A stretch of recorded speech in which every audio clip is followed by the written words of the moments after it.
Mapagpalang oras sa lahat. Video pong ito ay isang lutong Pinoy ang aking ibabahagi ngayong araw. Po yung sariwang dilis.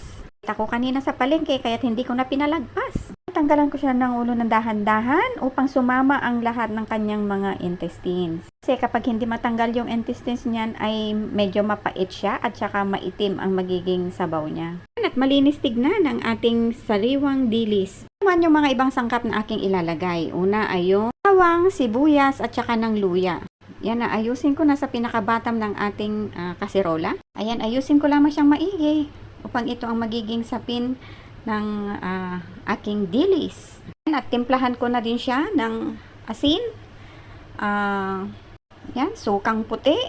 Lagay din ako ng kaunting tubig.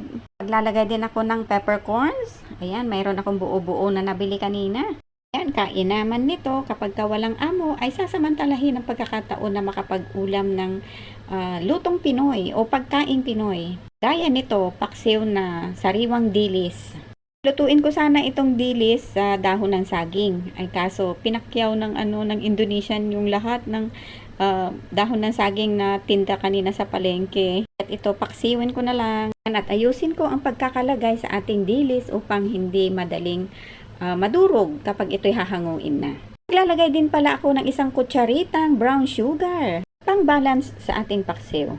Yan, lutuin lamang siya hanggang sa mag-reduce na ang kanyang sabaw. Ito, luto na ang aking paksiw na sariwang dilis.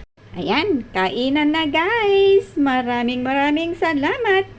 Thank you for watching guys! Kita-kits ulit sa next video.